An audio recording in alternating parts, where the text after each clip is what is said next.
Tam olarak çok şey de hatırlamıyorum. Benim okumam yazmam zaten yok.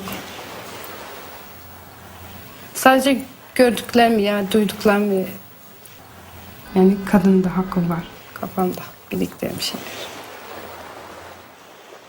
Can you just tell me about transport of a drunk gold bombers that have got one about 50 metres east of the aquarium in Flinders Street? Human rights is policing. Policing is human rights. So when you come in and you risk assess, oh, there's a fight there, what are the issues that come into your head? The human rights framework will actually say to you, safety, safety, safety. Minimize harm. சோழந்தாங்க போயிருந்தப்ப அங்கே tea கடையில் தாழ்த்தப்பட்ட ஜாதிக்கு கொட்டாச்சியில் tea ஊற்றுவாங்க, நல்ல உயர்ந்த ஜாதிக்கு டம்ளரில் coffee ஊற்றுவாங்க.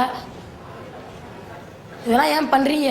இதெல்லாம் சட்டப்படி தப்பு. ஹியூமன் ரைட்ஸில் கம்ப்ளைண்ட் பண்ணதுன்னு ஹியூமன் ரைட்ஸ் திரு பஞ்சாண்டி சார் ஃபோன் பண்ணி வந்து அந்த பிரச்சனையை சால்வ் ஆகிட்டான்.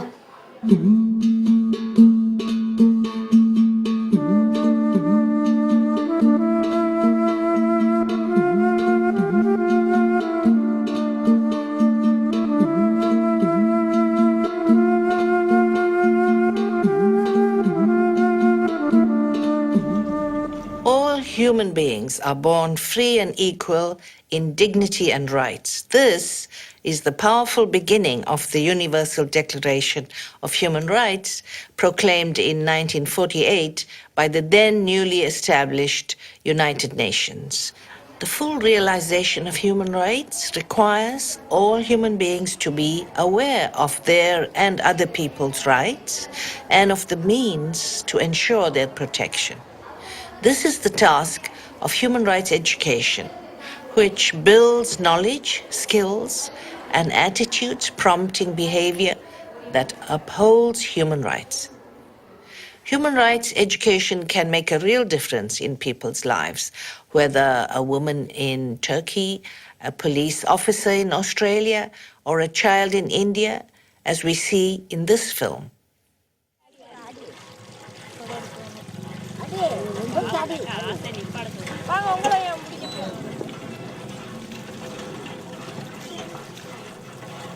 எங்கள் ஊரில் வந்து கள்ள வீட்டுக்காரங்க பல்ல வீடு தான் ரொம்ப சீப்பாக நினைப்பாங்க. குழாயில் தண்ணி பிடிக்க போனோம்னா கூட அவங்க தான் ஃபஸ்ட்டு பிடிக்கணும், அதுக்கடுத்து தான் நாங்கள் பிடிக்கணும். ஏன் நாங்கள் தானே ஃபஸ்ட்டு வருஷம் அப்படின்னு சொன்னாலும் நீ என்ன இவ்வளோ வாய் பேசுகிற, ஜாதி இந்த ஜாதி வச்சுக்கிட்டு இவ்வளோ இது பண்ணுற அப்படின்லாம் கேலியாக பேசுவாங்க.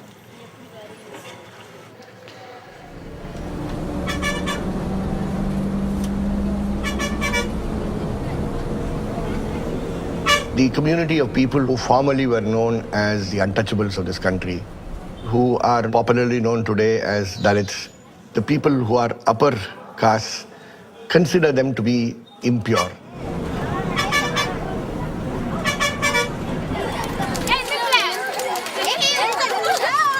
For a young boy running into school, just because he comes from the Dalit community, he may not be allowed to eat along with the others, because the spillover from his plate should not fall into somebody else's plate.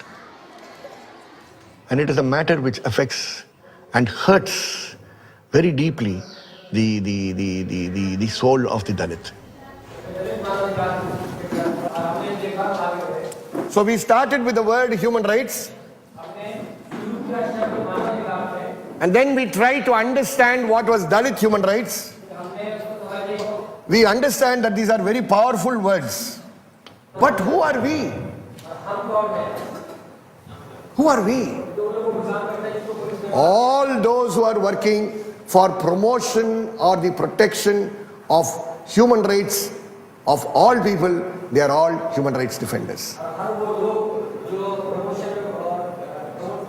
விமனா community ஆதிராவனால higher secondary ஸ்கூலில் வேலை பார்க்கும்போது இருந்து இந்த human rights training எடுத்துகிட்டு இருக்கேன். First starting வந்து 2001 திருச்சியில் நடந்த ஒரு ட்ரைனிங் தான் ஃபஸ்ட்டு ட்ரைனிங். அதுலேருந்து வந்து நிறைய விஷயங்கள் எங்களுக்குலாம் உலகத்தில் என்ன நடக்குது அப்படின்லாம் தெரியாது. இந்த ஹியூமன் ரைட்ஸ் அப்படின்றாலுமே எங்களுக்கு வந்து என்ன ஏதுனோடு தெரியாது. அப்படி இருக்கப்போ இந்த ட்ரைனிங் போய் நிறைய விஷயங்கள் கற்றுக்கிற முடிஞ்சிச்சு. Normally, the government won't allow any private organization to get into the school activities. It's very difficult in Tamil Nadu, even in India, whole India.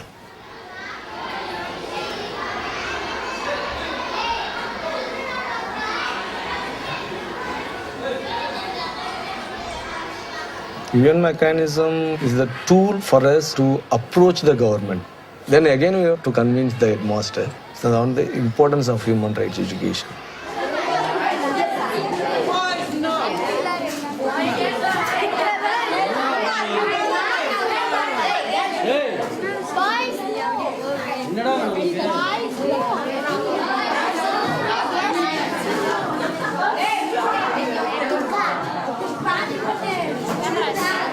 அதாவது வந்து குழந்தை உரிமை மனித உரிமை கல்வியில் வந்து குழந்தை உரிமைகள் நம்மளுக்கு பாடம் இருக்குது. விளையாட உரிமை, கல்வி உரிமை, பேசுவதற்கான உரிமை, இந்த வந்து எழுதி போடு சுதந்திர உரிமை, சுதந்திர உரிமை, நடமாடும் உரிமை.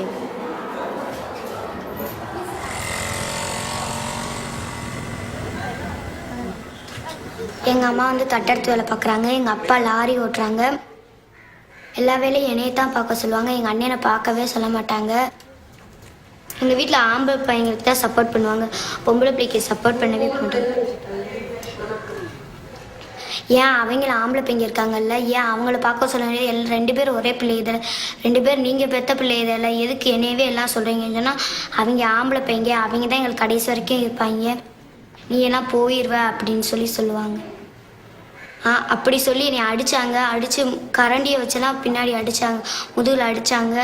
அடித்து இந்த இடத்துல இப்படி காயம் ஆயிடுச்சு, எனக்கு மூஞ்சிலெல்லாம் இந்த எனக்குலாம் காயம் வந்துருச்சு.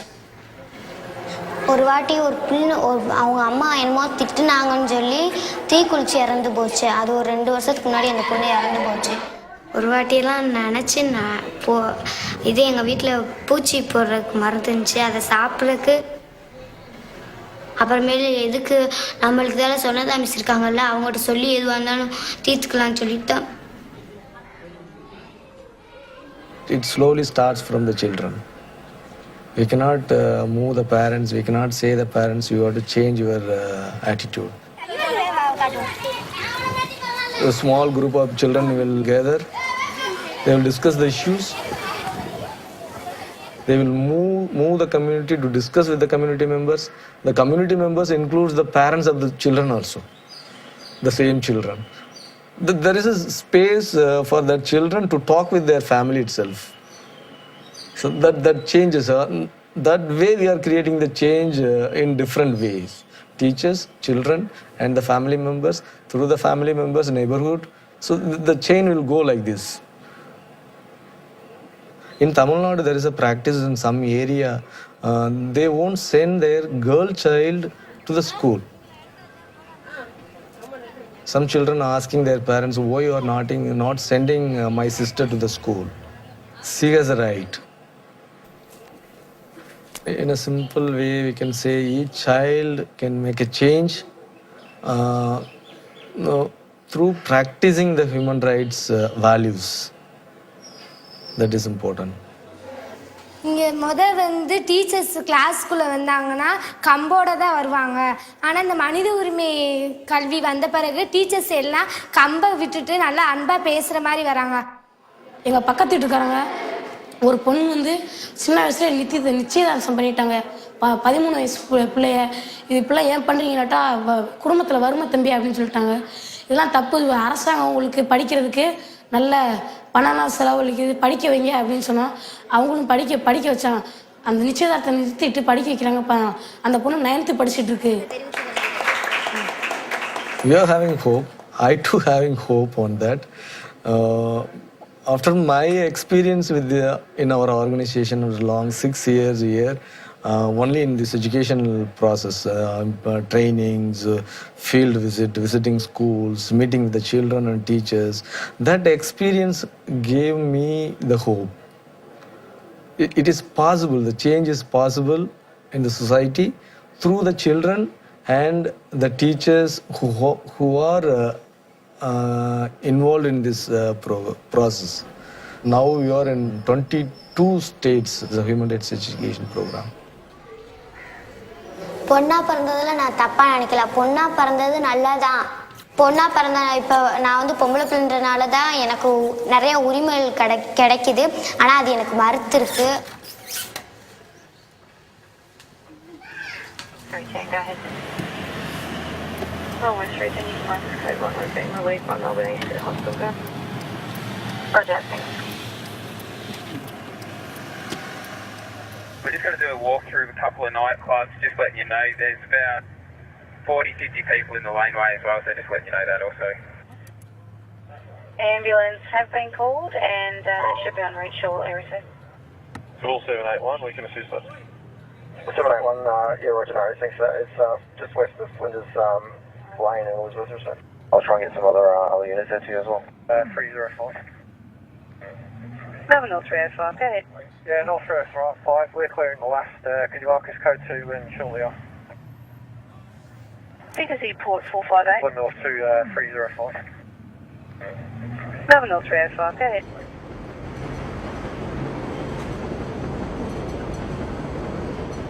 It was very obvious from the start that this piece of legislation was going to support the regeneration of policing as being focused on the community rather than us and them mentality.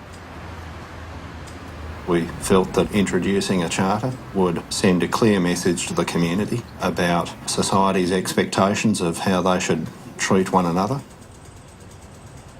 Australians have a very strong ethos around people deserve a fair go, and the concept of a fair go all round is a key part of our culture. And so talking about human rights in an Australian context is very much about giving people a fair go. It's about the balance of the needs of the offender, perpetrator, whichever language you like to use, and the balance of the needs of the community. But first and foremost, it was really about highlighting what has long been a part of our tradition and culture, which is around affording people dignity and respect and protecting people's rights.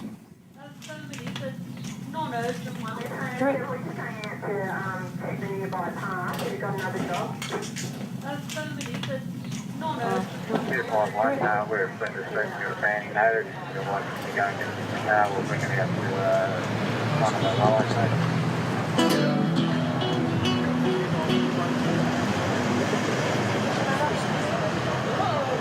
One of the challenges we faced was breaking down some of the perceptions that police might not be absolutely focused on human rights. Now, that might be because sometimes police have got it wrong. Flinders Lane and Elizabeth, just west of Elizabeth. We've got a drunk here that needs assistance. The first step really was about firing up people's radar, if you like, so that they actually started looking for those issues in the workplace. High complaints against police, some service delivery problems with really, really bad timelines on completing stuff, from victims reporting to getting offenders to court in time. We're having court costs issues with prosecutions that were failing because of poor investigation. G'day Kev, Torpy and Gall, code 1, four-wheel drive. Questions around quality of prisoners' food, making sure that prisoners have access to sunlight, making sure that if we're dealing with suspects, we're respecting their right to silence. The scope of the program is, from day one, it was accessible to all employees of Victoria Police, from the admin worker who takes in the calls to the Chief Commissioner. Because if a receptionist is taking a call, they have to be thinking about the rights of the individual at the other end. Yeah, wait for it. Freeway code 2, talking to the watch house for a sec. If a scientist is managing an investigation, they have to be thinking about the integrity of the evidence, because that is what is going to be protecting the community. Word got around that wherever somebody has done human rights education, there's less angst when they're dealing with the community. So we started to get flooded with requests. Human rights training is forms part of our foundation training program now. So recruits marching into the academy or going to the academy for their training phase do initial education in human rights.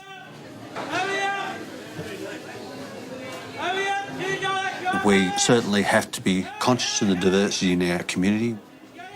Some have faced a pretty tough time on their journey here many years in a refugee camp. Some have come from countries where law enforcement officers are oppressors. It certainly creates some challenges when we, as Victoria Police, are looking to deliver services. Since we settled here as a new immigrant, a lot of our youth, they were having problems, because difficulties of understanding how things is working in these countries. Once there is issue, they don't know how to sort it, whether with law or by themselves. Coach forwarding Princess between Oregon and Drummond. A simple complaint came in that the police were over-policing Sudanese kids.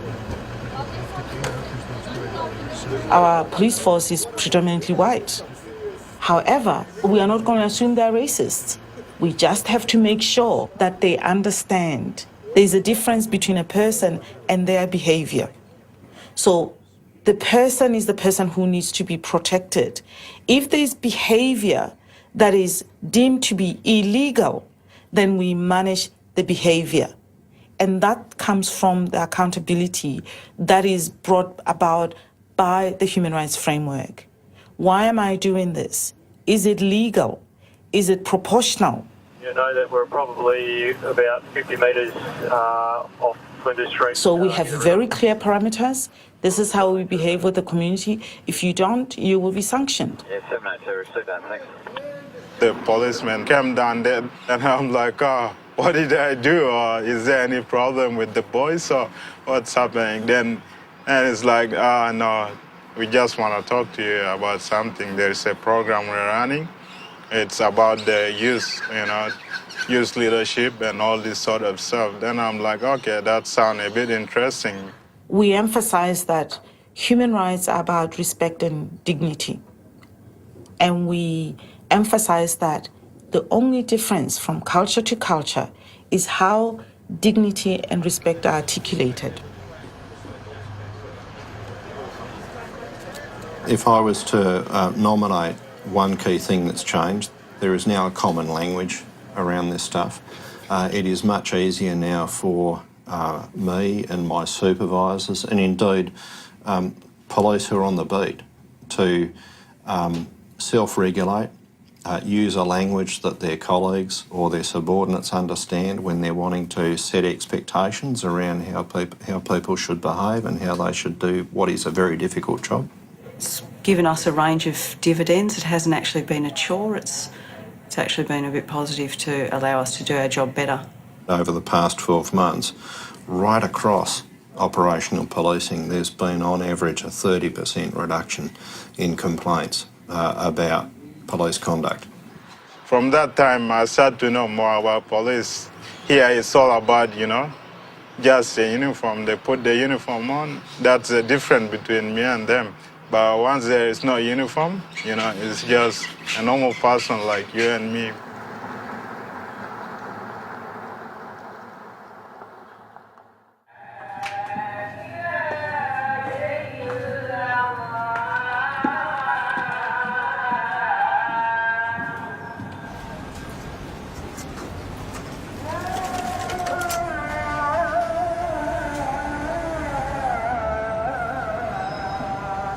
Ben de kendi çocuğu.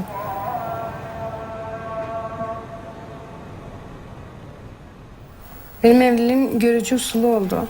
Ailem istedi. Yok dedim o zaman, ben daha yaşımda başımda. Ben de kendi çocuğu. Gelin oldum, gittim öyle gördüm. Aniden mesela hiç bilmediğim bir ortama girdim. Bilmediğim başkasının yatağına girdim. Eşim 15 yaş benden büyüktü. Şu an 2 çocuğum var zaten. Hiç unutmam, ben hamileydim olduğuma 8 aylık.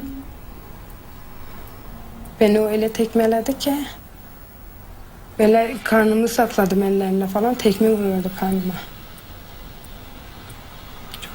Bebeğime bir şey olmasın diye karnımı sakladım. Anneme anlatırdım, babama anlatırdım, beni suçlarlardı. Sen iyi davranmıyorsun, hata senindir. Çok suçlayınca Baktım ki onlarda zaten bana hiçbir şey yok. Ben de sustum. Bazen de ben resmen çıldırıyordum. Ama hiçbir şey yapamıyordum. Boşanmaya karar verdim. Ben zaten ailem silahlarla peşime dalmıştılar. Beni arıyorlardı.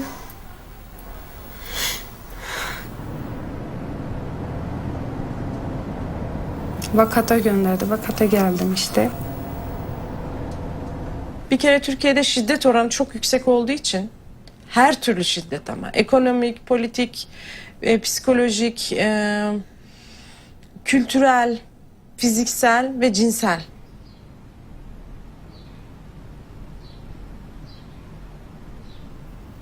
Yani bu zulmü, bu yaşamayı hak etmiyorum.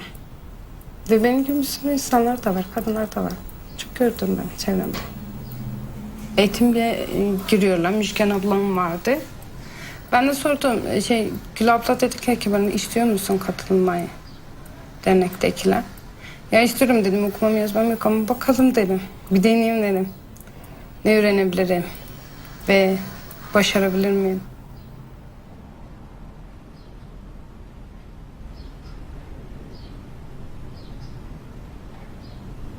Bir değişiklik istiyorsa kadınlar ve biz onlarla buluşabiliyorsak bu tip güçlendirici faaliyetler, aktiviteler, eğitimlerle mutlaka hayatına değiyor. Ne yapıyor? İşte dediğim gibi eğitim hayatına devam etmek istiyor. Evliliğinde sorun varsa bu sorunu çözmeye çalışıyor. Kocasıyla, çocuklarıyla, aile içi iletişim konusunda daha bir güçleniyor. Bu eğitim sonucunda ulaştığımız kadınlar, bu eğitimi alan, kendi varlığını hisseden kadınlar bir adım daha öteye gittiler. Bir adım daha ilerisini görmeye başladılar. Daha fazla insanlarla ilişki kurarak devletin bazı olanaklarına daha fazla yararlanma isteği ve arzusu duydu. Eğitim hayatlarına geri döndüler. Yani iş hayatlarına tekrar geri dönenler oldu. Bunlar çok önemli adımlar aslında. O eğitim çok güzel.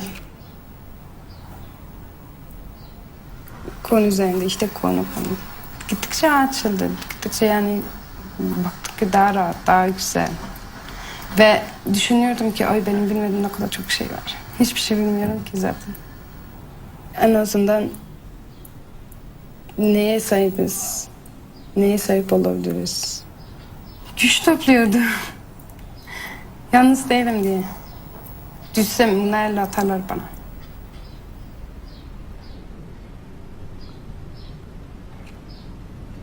Nitekim bizim kadın insan hakları eğitim programlarına katılan pek çok kadın grup çalışmalarında gördü ki sadece kendisi yaşamıyor. Gruptan pek çok kadın bunu yaşıyor.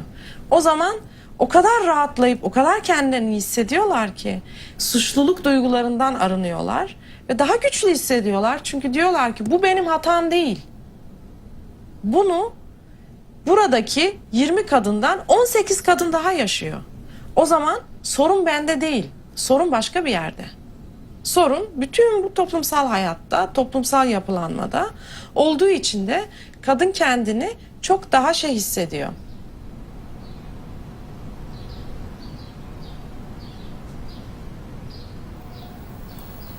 Çok mutlu oldum kimliğimi bir adım değiştirmek. İsmi Evrim, ismimi Gül bıraktım. Şu ismimi Gül bıraktım diye çok gülmek istiyorum artık.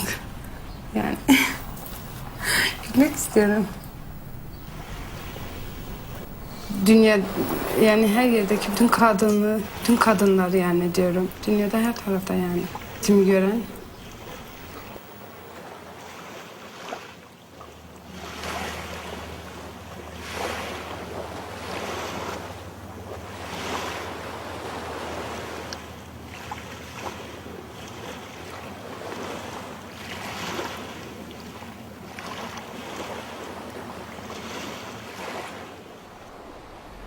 I think when we talk about who is responsible for protecting human rights and for promoting human rights in the world, we have to talk first about the role of governments, because of course we have to lead the cause, we have to set the legal framework, and we have to monitor the implementation of the commitments. But this is also a responsibility of civil society. The organized civil society can play a very, very important role. And finally, the international organizations. Human rights education has to become everybody's collective job. And we are trying our best. I don't think we are anywhere successful to the extent we thought we would be successful. But I think the consciousness is growing. And I think that growing consciousness is what is important. மனித உரிமையில் படித்தனால டீச்சராகவும் ஆசை. அதுபோல் சொன்னதா teacher மாதிரி மனித உரிமை டீச்சராக இருக்குன்னு தான் எனக்கு ரொம்ப ஆசையாக இருக்கும்.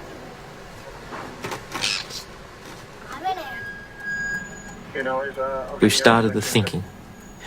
I'm not yet confident that I've got every single one of my members who, every time they go on patrol, it's just a natural reaction to be considerate towards individuals' human rights.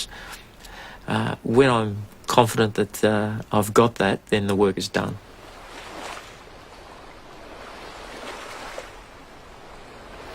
Güçlü hissediyorum. Hatta çok.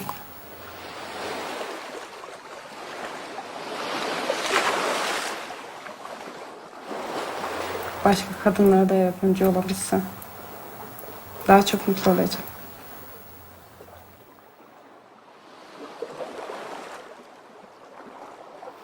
Benim istediğim de o. Örnek olmak. Onu başarmak. İnşallah başarırım.